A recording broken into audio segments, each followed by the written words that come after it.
Ini penting saya ceritakan, mungkin agak aneh di dunia kampus ya, di bab ini. Kalau dalam teori kita, Pak On itu, mimpi sama nyata, melihat itu otoritatif mimpi. Ini yang agak aneh di ilmu pesantren. Jadi melihat jenengan langsung dengan mimpi itu otoritatif mimpi. Karena mimpi, ru'yal mukmin dijamin oleh Rasulullah sama dengan 46 juz'un minan nubuwah. Jadi persennya itu besar sekali, 46% dari juz'un minan nubuwah, otoritatifnya. Nah tentu tidur yang benar. Logikanya gini, kata-kata kitab-kitab menjelaskan. Orang kalau melihat langsung itu pasti terpengaruhi oleh cinta atau tidak cinta, senang atau tidak senang, sedang butuh apa tidak. Jadi kalau saya sedang butuh dengan Pak Rektor itu melihatnya dengan penuh harapan. Jadi kalau saya sakit mau mati itu senang lihat dokter karena ini harapan, Rektor nggak ngefek gitu kan gitu. Tapi kalau saya politikus ngelihat ketua partai itu lebih respect ketimbang melihat dokter. Jadi gara-gara banyak kepentingan ini melihat itu nggak pernah jujur gitu. Nggak pernah jujur. Jadi kebodohan manusia justru karena melihat itu kalau dalam teori kita.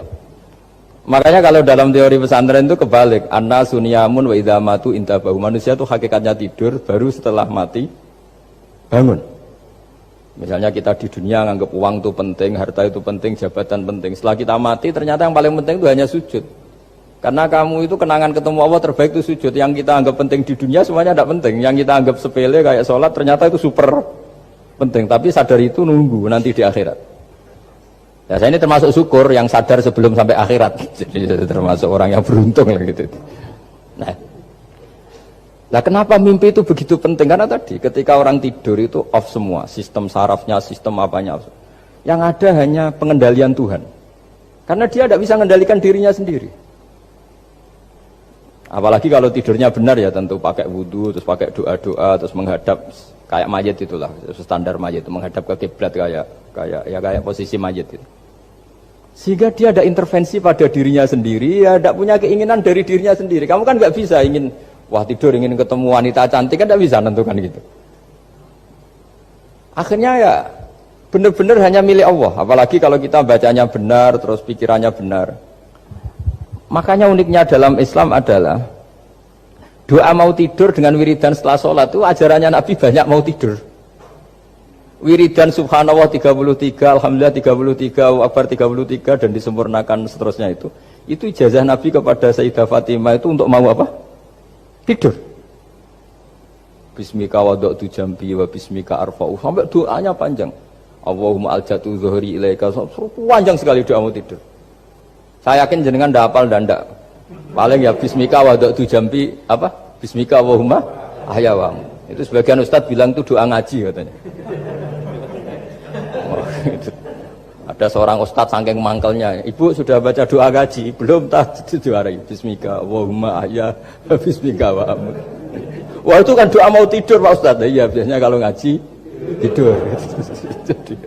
Jadi doa itu kalau itu doa mau. Akhirnya mimpi itu penting karena di situ manusia nggak punya nafsu, nggak punya keinginan, sehingga yang ada itu kata Nabi itu ada sittatun wa arba'una juz'an minan nubuwah. Sehingga dulu itu mimpi itu jadi sarana betul. Kita tahu kan cerita orang-orang dulu, Fir'aun itu kurang jahatnya, kurang kelirunya. Dia mimpi ada api dari Bani Israel yang membakar kerajaannya. Dan semua pentawilnya sepakat itu maksudnya Anda akan dihabisin kerajaan Anda oleh bayi dari Bani Israel.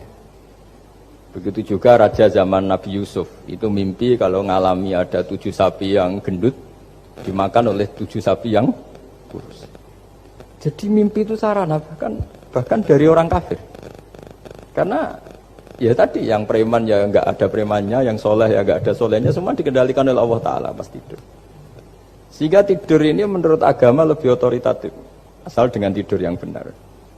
Jangan tidur sambil ngerokok terus terbangun karena ininya kena itu. Nah, cerita-cerita unik begini kalau tidak orang pesantren itu tidak tahu. Karena ini memang khas pembalikan satu fakta yang diyakini orang banyak.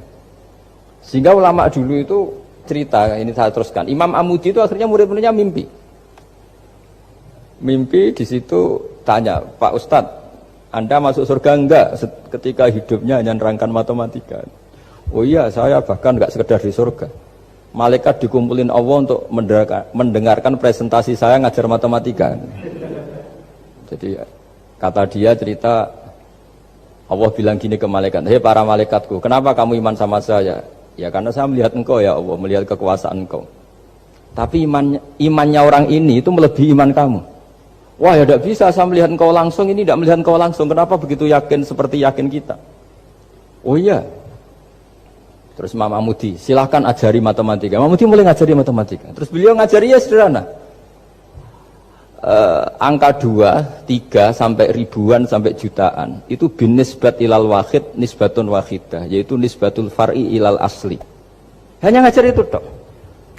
Dunia ini apapun banyaknya variannya, apapun banyak makhluknya, itu semuanya adalah nisbatul far'i ilal asli. Angka 2 ya cabangnya 1, 1 juta ya cabangnya 1, semua itu dimulai dari 1. Jadi di mana-mana hitungan itu dimulai dari 1.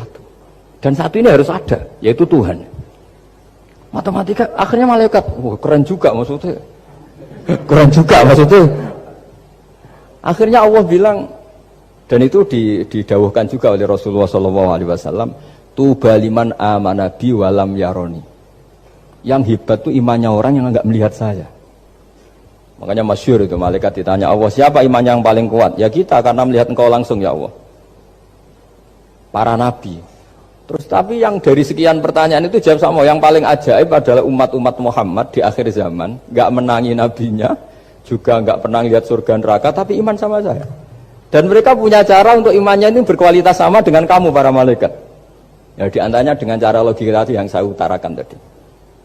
Am khuliqu min ghairi syai'in am humul khaliqun. Kalau alam raya ini wujud, maka penyebabnya harus sesuatu yang wujud. Masa sesuatu yang enggak wujud menyebabkan yang wujud. Kalau angka 10 ada, 1 juta ada, pasti dimulai angka 1. Makanya nisbatus naini wal arba'ah ila ma la nihayata laha, itu semuanya nisbatul far'i ilal asli. Semua angka berapapun jumlahnya itu binisbat ilal wahid adalah nisbatul far'i ilal asli.